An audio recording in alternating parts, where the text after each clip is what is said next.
నేను ఇప్పుడు నెల్లూరు జిల్లాలోని అల్లీపురం గ్రామం పక్కన ఉండేటువంటి టిడ్కో ఇళ్ళ దగ్గర ఉన్నాను. ఆల్మోస్ట్ ఇక్కడ 15,000 ఇళ్ళు ఉన్నాయి. ఇక్కడికి ఎందుకు వచ్చాననేది ఒక మ్యాటర్కి వెళ్ళి వెంటనే దీన్ని ఫినిష్ చేస్తాను. నిన్నగాక మొన్న గంటా శ్రీనివాసరావు గారు కూడా ప్రెస్ మీట్ పెట్టారు.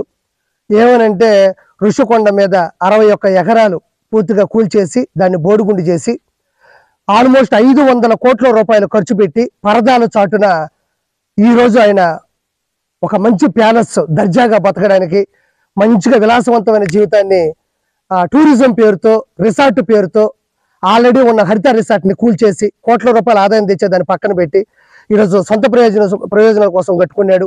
ఆల్మోస్ట్ ఒక బాత్రూమే ₹1,00,00,000. ఇంకా అందులో ఓన్లీ బ్లాకులు 7 బ్లాకులు 20 ఛాంబర్లు 2 పెద్ద హాళ్ళు ఉంటే దాన్ని ఎవరో రిసార్ట్ అనరు. ఇంకోటి దాన్ని ఎవరో ఒక టూరిజం సంబంధించినటువంటి భవనం అనరు. ఎందుకంటే టూరిజం అంటే 1,000-2,000 ఇల్లు ఉంటాయి. ఎందుకంటే 500 కోట్లు ఖర్చు పెట్టారు కాబట్టి. అంటే ఈ 5 సంవత్సరాల పరదాల మాటున దాన్ని అంత విలాసవంతంగా కట్టాల్సిన అవసరం ఏముంది? అంటే ఋషికొండను కూడా బోడిగుండు చేసి ప్రభుత్వ సొమ్ముని ప్రజల సొమ్ముని దుర్వినియోగం చేసి అవినీతి చేసి ఆ వ్యక్తి అక్కడ కొండ మీద అంటే సప్త ఋషుల యొక్క కొండ వైజాగ్కి ప్రకృతి వనరులు ప్లస్ ఆకర్షణీయమైంది బీచ్తో పాటు ఉండే దాన్ని కూడా దుర్వినియోగం చేశాడు. సో ఇప్పుడు నిన్న చూస్తే అది నివ్వెరపోయారు. అంటే దీనికి దానికి రిలేషన్ ఏంటంటే మొదటగా ప్రజావేదికను కూల్చాడు, తర్వాత ఋషికొండని కూల్చేసి కట్టుకున్నాడు. దాంతోపాటు ఎవరికి వెలుగులోకి రానిది ఏంటి అంటే మొత్తం మీద మన ఆంధ్రప్రదేశ్లో లక్షల టిడ్కో ఇళ్ళు ఉన్నాయి.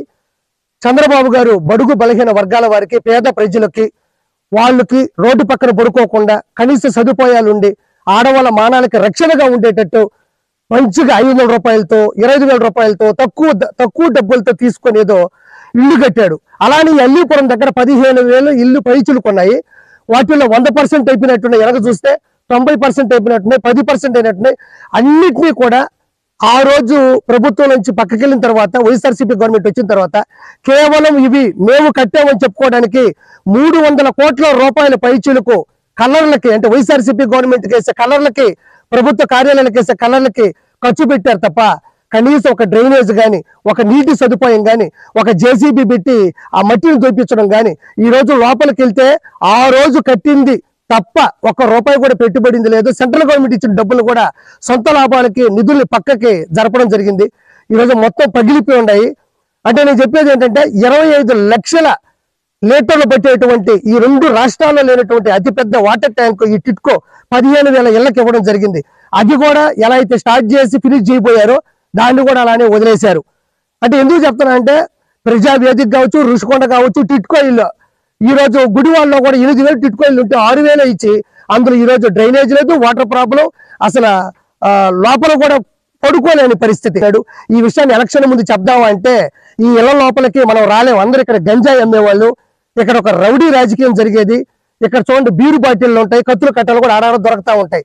ఇప్పుడు ఎందుకు చెప్తున్నాం అంటే ఇప్పుడు ప్రభుత్వం వచ్చేది కంటే భయపడకుండా వచ్చి చెప్తున్నాను. ఇంకోటి ఏంటంటే ఇప్పుడు అవినీతి అనేది అన్ని క్రాఫ్ట్లు అన్ని విభాగాల్లో జగన్మోహన్ రెడ్డి చేశాడు కాబట్టి ఇవి కూడా అతి తక్కువ సమయంలోనే చంద్రబాబు గారు వీటిని మళ్ళీ తిరిగి మంచి సదుపాయాలతో ఇవ్వడం జరుగుతుంది.